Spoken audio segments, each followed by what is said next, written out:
Let's bring on my buddy Dave Richards, CBSSports.com. I've been talking fantasy football with him for over a decade. There he is. Ultimate Cleveland Sports Show. Dave. Can Dave hear us, or is he frozen? Dave just froze literally 1 second ago. Oh, literally 1 second ago. We froze Dave up. I need that. We're off to a bad start. He was there. He was literally there. I need some help. He's back. Oh, he's back. Dave's back. You got him back? He's unfrozen? Dave, how are you, buddy? Bull, I am no longer frozen. I actually made it. All right, good. Yay. Dave, meet Jason. Brad Sellers, who played with Michael Jordan for crying out loud. There we go. Brad, I enjoyed Michael. I enjoyed Michael crushing your soul for so many years. I'm a Chicagoan through and through. I'm sorry, man. I'm sorry it went that way. Hey, listen. And then he crushed the soul. I know who he is, right? He's still a good dude. That's true. Hey, Dave, it's the time of the year, man. Drafts are coming up. Next Wednesday, we're having our show, Fantasy Football Draft. Yeah. So we're excited about that. Most of the guys here are amateurs in fantasy football. You know, Tyvis just retired didn't retire, but he's just leaving the NFL. Yeah. Brad has never played. Jason's played once. What would your advice be to the newbies, whether the guys on our show or just in general, how to first dip your feet into fantasy football? First of all, I need to apologize to Brad because I came at him pretty hard, but this is the ultimate Cleveland sports show, so I'm trying to kick it up a notch. Brad, right. I'm sorry, and yes, you were awesome when you were on the Bulls. That was lightweight. I'm from Chicago. That's lightweight. You ain't talking about nothing. I am too. I don't know. I was just trying to. You ain't talking about nothing.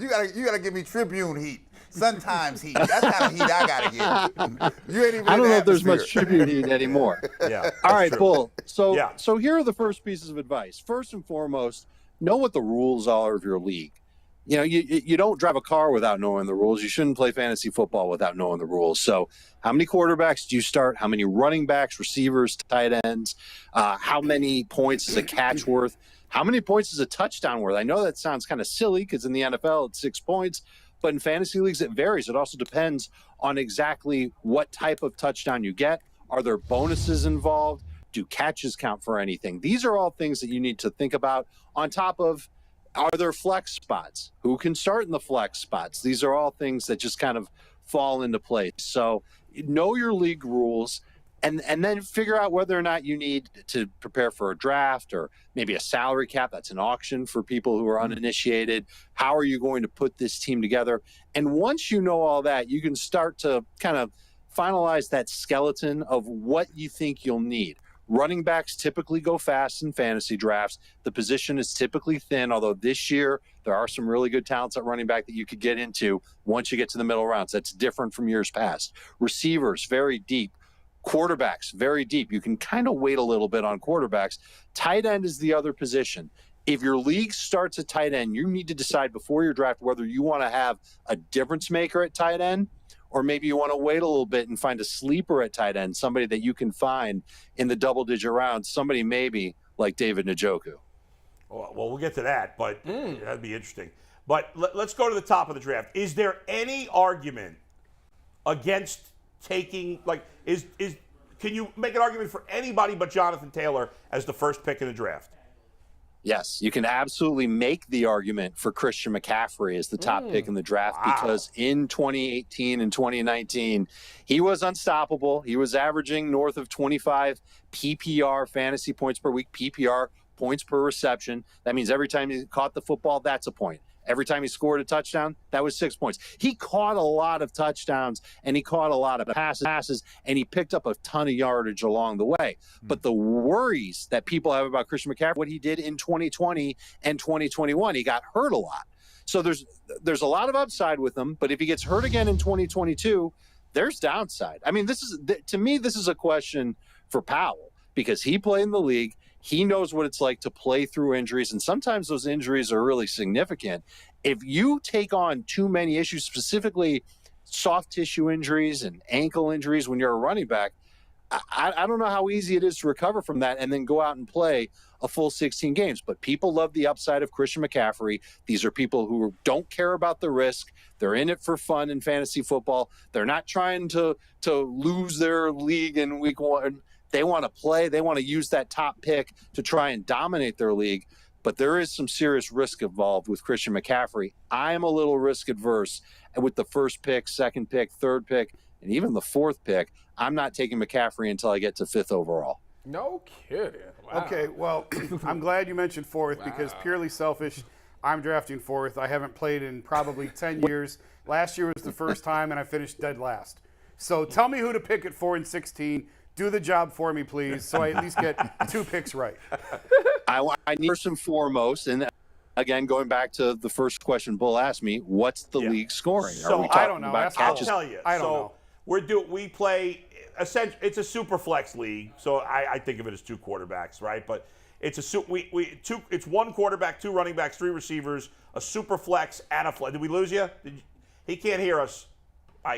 He can't hear us. I need to know who to take at 4. I like how this is personal sabotage. We'll we'll work with Dave on the back end. Who should I take it for? So you guys take over. So it's quarterback, 2 running backs, 3 wide receivers, a tight end, a super flex, which means that person can be anything, including a quarterback, and a flex, which means a running back, a wide receiver, and a tight end. So essentially, it's a 2-quarterback league. Okay, especially with only 10 teams. I had no idea that was a I didn't know that either. I'm actually just the flex.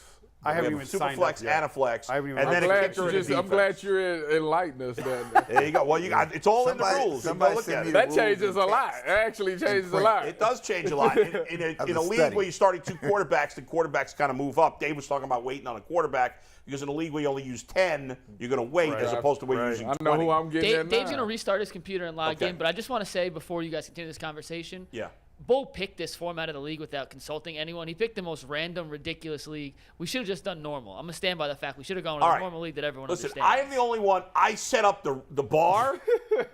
I set up the food. I got to pay drinks. for it. It's coming out of my Only credit because I card. brought it on the air, brought it up on the air that the station should pay for it. I'm paying for it. What do you mean you're paying for it? I got to submit an expense report, but I got to put it on my card. Okay. What do you think about what he said about McCaffrey? That surprised me a little bit. Well, I feel bad for Earl. It didn't surprise me because a lot of people in fantasy circles, and I'm one of those dorks in fantasy circles, are picking Christian McCaffrey high. I don't know. He mentioned Tyvis that you might have an opinion on it. To me, I want nothing to do with Christian McCaffrey. Nah, it's too iffy. Too many injuries. I take Kamara, though. Kamara, is he not getting suspended is the question. You don't know that for sure, but most people think his suspension probably won't happen until next year. Okay. Right, so I'm just understanding the rules that you just laid out. Yeah. So I need a multi-talented player. So McCaffrey would fit the bill. Absolutely. Right? But he stay hurt too much. Yeah. Then the next person that came to my mind. To be fair, his injury hasn't been like ACL. It's not been serious. No, but it's enough to keep him out. But there's been a number of nagging injuries. The one thing with McCaffrey, unlike Saquon Barkley, who was great as a rookie, when McCaffrey has been healthy the last 2 years, he's still been great. He's unbelievable. Whereas Barkley does not look like the same player. Like when he played last year, he was not very good. Well, he said he playing with a chip on his shoulder. But if I'm looking for a multi-talented Kamara's great. He's going to catch the ball. But see, you need somebody that can score too, so Jonathan Taylor score. So to me, there's no argument. I mean, just because he was the best last year doesn't necessarily mean he's going to be the best this year. But take Derrick Henry. See, Derrick Henry's the guy to me. He had an injury last year, but he don't need to catch no passes. That man gonna have the craziest stats. I want a little bit of both. Yeah. Wait a minute. If we do it, we ain't doing like attempts or anything, like rushing attempts. No, okay, but we are doing PPR, which means you get a point per reception. And the touchdowns are 6 points for a receiving and rushing touchdown, 4 points for a passing touchdown. So there you go. That's pretty traditional.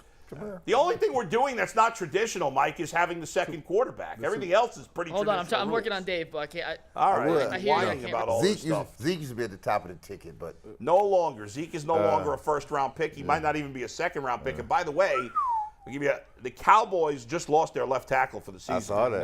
Tyron Smith. And if you look at Ezekiel Elliott's numbers career-wise, without his left tackle, they are not very good. Well, he had some offensive line problems like 2 years ago, and he was terrible. Last year. No, it was 2 years ago. 2 years ago? I think it was 2 Hey, years Bo, ago. we got Dave back. All right, He Dave. should be able to hear us now. Dave, you hear us? I hear you. Yeah, Zeke isn't even around 4-pack. Not even lower than 4. Hey, hold on. That's Buckeye crime. Dave is a Miami guy, man. As you will learn, I am not a Buckeye. I am a Miami Hurricane, and I am still bitter about what still mad about Buckeyes that? did. 2002. Still mad. I gotta still hang on mad. to It was a pass interference. You big mad. What are you mad about? It wasn't pass interference. It was. You know this. I mean, Come on. I can only go by He what was was at called. least holding. I can go. I can only go by what was called. But anyways, you were saying Don't something get mad. about 4 and 16. yeah. Tell me who to pick. Yeah. So Dave, I'll give you the rules real quick. We are doing quarterback, 2 running backs, 3 wide receivers, a super flex, a flex, kicker, defense. We are PPR and 6 points rushing, receiving touchdown, 4 points passing touchdown. I guess it's 17. Okay. 4 and 17. So it's first of 17. all, Bull, you're throwing them into the deep end right away in fantasy by making it a super flex league. I think this is you intentionally trying to take advantage he's bringing it. Yeah, he's to bringing it. sabotage the Ultimate Cleveland Sports Show Fantasy Football League so you win. Yes. That's what I think is going on here because Well, a I'll win super either flex way, league. Dave. I'll There's win a either word way. after bold to describe this league. It's bold bleak. Bull, I think a super flex league is a big step up for the fellas if You they think I should haven't take played it out? fantasy football before. You want me to take it out? You think I should? I Would you like think me you to take it out? should. Okay. Well, you know what I think, honestly? Yeah. I think there should be a vote amongst the other 3 in the room, because you're asking them to use 2 quarterbacks. It changes the league dramatically. it does. Yes. If you go with 2 quarterbacks, because that position, which I said it's really deep, that's if it's a 1 quarterback league and you're in a league with 10 people, 12 people, 14 people. When you're talking about a super flex league, that means you can start 2 quarterbacks. Quarterbacks traditionally score more fantasy points than everybody else in fantasy football. So you're going to use that super flex for a quarterback. Now the demand does a full 180, and like with the number 4 pick, I'm taking a quarterback. And I don't care if it's the 4th quarterback if it's Lamar Jackson, if it's Jalen Hurts, I'm taking that guy. It could be Mahomes. It could be Patrick Mahomes. Well, the reason why Jalen Hurts is on the list is because he rushes. And so this is one of those other little things. Bull is hating that I'm giving all this information away, by the way, because this is all how he was going to get an edge. Exactly. Rushing production for a quarterback, it's like a cheat code in fantasy football. So like Lamar Jackson, during his MVP year with the Ravens, he was unbelievable. He was like 30 fantasy points per game. Won me a title that year. 2 titles. And it's because of the run. It's not because of the passing. Right. His passing yards wasn't great. He had a lot of passing touchdowns, and he didn't have a lot of interceptions, but he didn't have a lot of passing yards, and he ran for 1,200 yards. So it's like with these types of quarterbacks, and we're talking about Jackson and Jalen Hurts, and even somebody like Trey Lance that you'll find later on in your draft.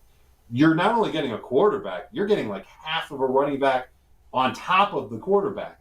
So it's a cheat code for fantasy football. Those are the ones that typically get pushed up in drafts, including this one if you go with a super flex. Hey, Dave, I'd ask you a question. See, on this I'm going back to Jalen Hurts here, right? Because I always feel like Philadelphia is like a half step out the door on Jalen Hurts. Like, we like you, but we really don't like you. And anything started to go wrong in Philadelphia, you know how they'll turn on you. So I can see him turn on Jalen Hurts. He'd be on the sideline real quick. Brad, I would tell you that would normally be the case. And in fact, that is how I thought about it back in February and March. And then I've taken a peek at what the Eagles have done all offseason long. First and foremost, they didn't add another quarterback. They kept Gardner Minshew as the backup quarterback. They had plenty of draft capital. They didn't use the draft capital on a quarterback. In fact, they went and traded for A.J. Brown, who was the number 1 receiver in Tennessee. Right. He's going to be the number 1 receiver in Philadelphia. That's a signal that they want to throw the ball more than they did last year, and it's a signal that they trust Jalen Hurts. I also happened to watch them practice each of the past 2 days. They were down in South Florida for a joint practice with the Dolphins. They only practiced with the Dolphins one day. The second day, the Dolphins had the stomach bug. The players weren't available. The Eagles practiced, and they went in full pads against each other. Hurts was better against the Dolphins than he was against his own team, and he didn't even run against the Dolphins in that practice. He was completed 2/3 of his passes, looked good, and he's making good decisions with the football most of the time. But against the Eagles, and this is against his mates, so you know that they're not going to hit him, and he was probably more willing to run, ran for 2 touchdowns in red zone drills. He's going to continue to use his legs. I think his passing intelligence has gotten better. I'm not sure if his accuracy has gotten much better, but when he's got receivers like A.J. Brown and Devontae Smith and Dallas Goedert, I think he's in the position to put up some good numbers. And I don't think Gardner Minshew is going to challenge him much. I think the Eagles are riding and dying with Jalen Hurts as their quarterback this year. And I think he's going to thrive. And that's why he's moved into a top 5 position for me amongst fantasy quarterbacks this year. And the cherry on top, and Bull will love this one, their schedule is great. I project the strength of schedule for every team. I don't like using last year's information for that. I do it on my own. They have the second easiest schedule for quarterbacks this year. Hurts should have a very, very good year. Ooh. Dave, what's some sleeper running backs that's in the draft that we can get later on? Let's talk about Brian Robinson in Washington. He's certainly climbing up draft boards, but I don't think he's climbing up enough. I think the Commanders want to have a physical grinder, a north-south runner. I think they are done with Antonio Gibson in that role, and I think Brian Robinson gives it to him. In preseason alone, I believe he's 3 for 3 or 4 for 4 in short yardage or goal line carries. He's converted them all. He's a physical, tough running back. He's got good vision to read his blockers. He's not a bad pass protector for a rookie either, and he's not a bad pass catcher out of the backfield. He might get a little bit of that, but the most important thing is that he doesn't dance when he gets the ball, and he doesn't go east-west with the ball. And I don't think that the Commanders want that anymore, and that's why Antonio Gibson is now their top kick returner and a change of pace air back, someone who might catch 3 or 4 balls per game. Robinson, his average draft position is like round 9 or round 10. I bet by the time this weekend wraps up, you'll see him go in round 7 and round 8. And I'm not even sure if that is early or too soon for Brian Robinson. I think there's potential for him. Gibson had double-digit touchdowns each of the last 2 seasons. That's on the table for Robinson in D.C. Dave, a lot more to get to, but we'll do it next week. We appreciate you taking the time, and we'll see you next week. Thanks, Dave.